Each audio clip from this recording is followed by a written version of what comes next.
play Gardevoir in 2024, but don't know where to start? Well, no time to waste, let's get to it. So Gardevoir revolves around, well, Gardevoir, specifically Gardevoir EX out of Scarlet and Violet base set. It's a 310 HP Psychic type with the ability Psychic Embrace. This lets you place as many Psychic Energy from your discard to your Psychic Pokemon as you'd like each turn, at the cost of 2 damage counters on them for each energy attached. It also has an attack called Miracle Force, which does 190 and recovers it from conditions for 3 energy, but Gardevoir herself is rarely in the active or attacking, so you can typically ignore this.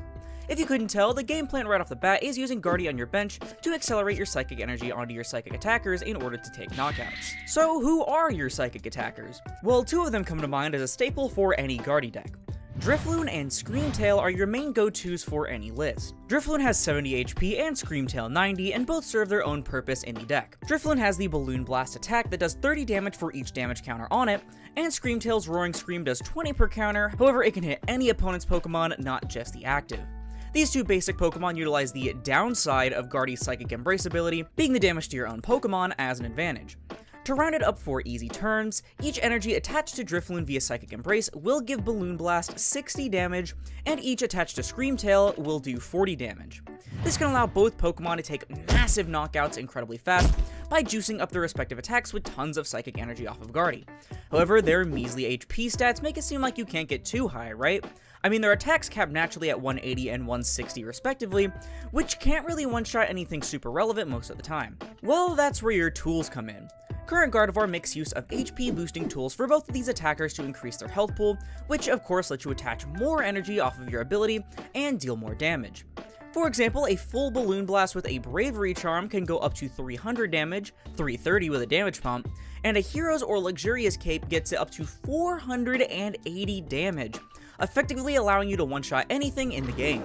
This lets you have a great matchup in most multi-prizer decks, as you'll be trading their strong EX and V Pokemon for measly little basics you can fetch off Artisan. So you have your game plan and you know your attack strategy, but what else makes up a Gardevoir deck? Well, typically you want to have a little bit of time to set up, which might take an extra turn more than you hope, so that's where your supporter Pokemon come in. Fluttermane, Mimikyu, and even Klefki are wonderful inclusions in the deck, whose powerful abilities allow you to slow the game down to your favor and take all the time you need getting your important cards in play. What's more, you're one of the few decks that can actually make use of their relatively good attacks, well, barring Klefki most of the time of course, because Fluttermane's Hex Roll on top of its ability makes you able to take out basic setup Pokemon while chipping away at bigger threats, and Mimikyu can apply some extra damage to a larger EX or V Pokemon to make it easier for your Drifloon or Screamtail to take the knockout. Other than these strong Psychic type Pokemon, a variety of other supporter Pokemon fit pretty well in the deck, such as Radiant Greninja to put energy in your discard quickly, and Manaphy and Jirachi to protect your precious bench from snipers like Greninja. The final key point of the Gardevoir strategy is actually getting there. Compared to a lot of Stage 2 decks, Gardevoir doesn't really want to go first and set up like, say, Charizard does. See, Gardevoir is actually typically a blind second deck, and that's thanks to a card that already fits like a glove in the deck due to its tool reliance, Arven. Arven is already an incredibly powerful card in just about any deck really, but it particularly shines in Gardevoir for your HP tools as well as TM Evolution. TM Evolution basically serves as a replacement for your rotated Mirage Step Kirlia, allowing you to quickly set up and evolve your benched Ralts before typically starting your real plays on your next turn. This does typically give your opponent a free knockout, bar Mimikyu and Fluttermane sometimes, but Gardevoir is a deck that thrives on playing from behind between their single prize attackers and cards like Countercatcher. So wrapping up the game plan, a typical Guardy turn consists of getting 2 Ralts on the bench by any means, using Arven and Evolution to turn them into Kirlias, typically sacrificing your active Pokemon to do so, before using your turn 2 to dig for resources with Refinement, and start setting up your board of Gardevoir and your attackers to start taking knockouts of your own. With the meat and potatoes of the deck out of the way, what are some various cards you can play? Well, instead of that second Kirlia being for a backup Gardevoir on your bench, how about our counterpart Gallade instead? Gallade out of Astral Radiance has the Buddy Catch ability, allowing it to search for a supporter card each turn, as well as the attack Swirling Slice, which for 3 energy deals 160 and moves an energy to your bench. Gallade is a personal favorite of mine, as Buddy Catch makes you able to grab just about anything you can need for any situation, like Boss for a cheeky knockout, Iona to reset your opponent late game, etc., and Swirling Slice makes it a pretty competent attacker. We'll touch up more on this later, but your single prize matchup is pretty poor a lot of the time, but Gallade does help with that by being a good single prizer itself. Moving in energy can also be great for getting getting boss trapped or helping you retreat a Guardy without attaching to her with her ability. Luminion V is a card with pros and cons, the pro of course being that it and Ultra Ball quickly become extra copies of Arven in your deck to boost consistency, with the con of course being a liability 2-prizer on your bench. I think the pros do heavily outweigh the downside of the card since seeing Arven is just that important, and another card typically seen in Guardy lists is Collapse Stadium anyway, which can help remove the card from your board with ease. Typically the ace spec for Guardy at the moment of recording this is Hero's Cape, but with the release of the Twilight Masquerade expansion in late May, we're receiving a whole host of strong new ace specs, including the powerful Unfair Stamp. Unfair Stamp says if any of your Pokemon were knocked out last turn, each player shuffles their hand into the deck, with you drawing 5 afterward and your opponent drawing 2. This seems to be taking over as the norm for Guardy over in Japan, and it's not hard to see why. See, with most of your resources being in the discard pile and the ease of increasing your hand with things like Refinement anyway, Gardevoir thrives on hand disruption, with many lists playing up to 4 copies of Iono alone just because of it. This of course extends to Unfair Stamp, which is pretty much the same condition, functions as a mini Roxanne, and doesn't even use your supporter for turn, meaning you can combine it with some nasty stuff like bosses to trap your opponent, while Screamtail works on your opponent's bench. Also, you can search it off of Arven, because that's definitely fair. Finally, due to the inclusion of Stamp over Cape, Damage Pump has been seeing some pretty consistent play in Guardy recently as well. This allows you to move your damage counters around, which seems kind of mediocre on a surface level, but the big thing here to note though is Charizard. See, with a Bravery Charm, a Drifloon can take 100 damage from your Psychic Embraces and be left with 20 HP, dealing 300 damage with Balloon Blast. With Damage Pump though, you can change that to 10 remaining HP and make it 330 damage, which is enough to one-shot a Charizard EX perfectly. It's a bit niche at times, but it is searchable off of Arven, and is a lot better in the future when 2 Bravery Charm is the norm for the deck. Here's a basic Gardevoir list pre-Masquerade that I've been using both IRL and on the TCG Live ladder, and been seeing some pretty solid success with. I go much more into detail in my deck profile that you can find here in the annotation as well as the description, so be sure to check that out if you haven't already, even if this list has a tiny tweak or two compared to that video since I've updated it. I'm also more than happy to answer any comments or questions. Next, let's talk about your matchups. There's a few decks to note when it comes to the current format, which I'll make a tier list for on the screen, but I'll list them here. Charizard, Lost Box, Control, Chin-Pow, Hands Turbo, Ancient Box / Moonsparce, and Lugia are the main decks I want to go over. The tier list I'm using was LDF's EUIC tier list, so the images might not be fully accurate, just bear with me. First off, the elephant, or dragon in the room, Charizard. Now, this matchup can go many different ways, and it really depends on the pilots, prizes, and builds. See, your deck doesn't struggle to one-shot Zard like a lot of other decks do, which should make it easy, right? Well, here's the problem. See, Guardy is weak to dark types. This on its own wouldn't be a problem if Pidgeot weren't so goddamn broken. Basically, your Gardevoir is never safe with Pidgeot Live, as the Zard player can just keep searching cards like Boss or Prime Catcher to force her out, and one-shot it no matter your prize count due to her weakness.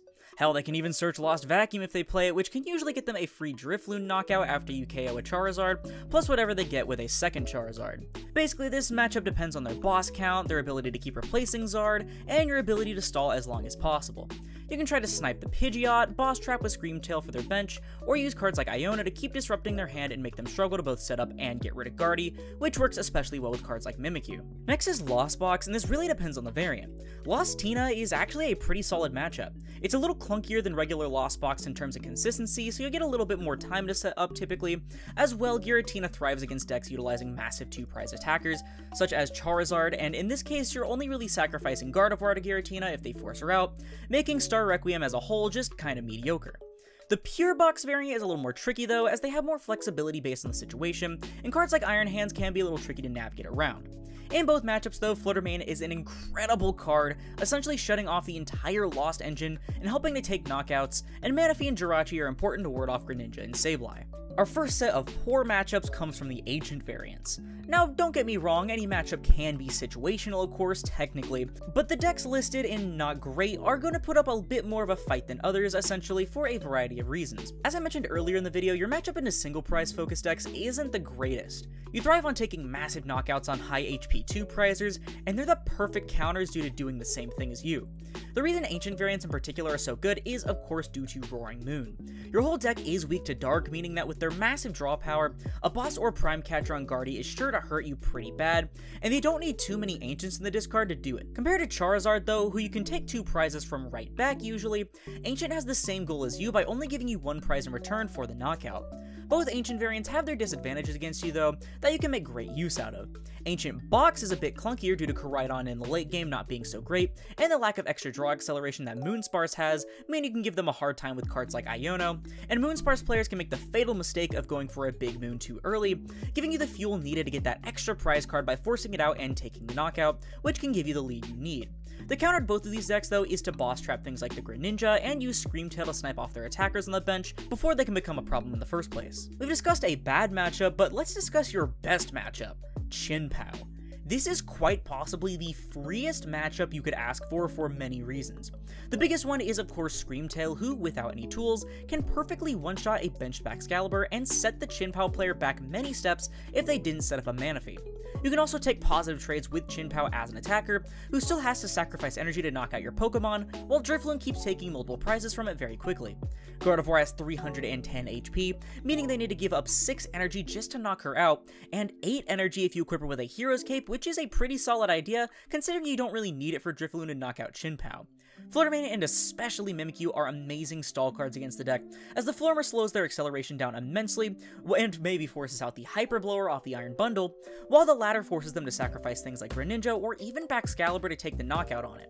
Iono can make their grind game a living hell as well, and you have a much easier time accessing your energy compared to them late game, and overall it's very difficult to lose this matchup most of the time.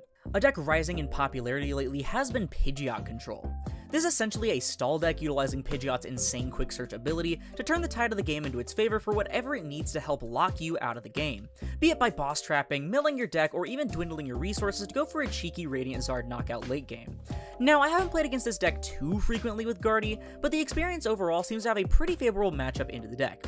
The problem with decks trying to boss trap you without using exactly Snorlax or Mile to do it, though you do play Switch for these cards anyway, is your crazy ability to accelerate energy from your discard pile.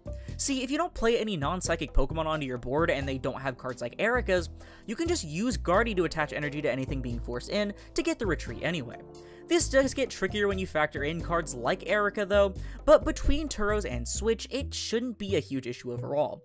Your game plan is mainly to try and get rid of the Pidgeot itself as fast as possible, and when you do that, the deck kinda just crumbles into a clunkier stall deck, and it's likely gonna struggle to replace the Pidgeot quickly enough before you get massive tempo going. You don't really care much about other stall cards like Mimikyu, Mile, Snorlax, etc. either, because even ignoring Switch, remember that all of your Psychics are able to attack and take knockouts. I will need to get more testing in to get conclusive evidence, but so far it seems like a pretty solid matchup to me. Another situational deck is most likely Hands Turbo. This matchup can be pretty weird, and a lot of it falls to RNG. Gardy struggles into the Hands matchup due to their ease of using Ampy very much to take multiple prizes from your typically single prize attackers. It's a very aggressive deck focused on setting up hands as soon as possible and frequently takes turn 1 knockouts with the new Miraidon from Temporal Forces. It seems rough, but there are a few bright spots. If you can win the coin flip and force them to go first, funnily enough, most will just bench a few things, maybe attach an energy and then pass turn, as their main game plan is going second and trying to be aggressive. They'll likely take a knockout on their next turn, but almost never with hands, and you basically get a free turn to set up. Electric Generator is the biggest RNG element here since it can either speed up their setup immensely or completely backfire and give you multiple turns to gather steam.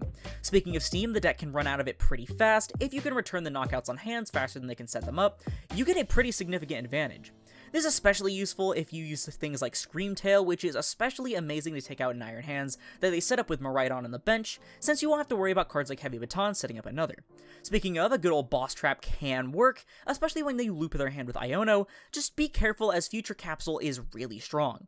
In my opinion, the scariest possibility that I don't see too many going for is them playing a Psychic Energy for the Iron Crown, since its attack bypasses Mana Fee, which is pretty insane, and a Future Capsule lets it one-shot a good handful of basics or even Curlias in your deck.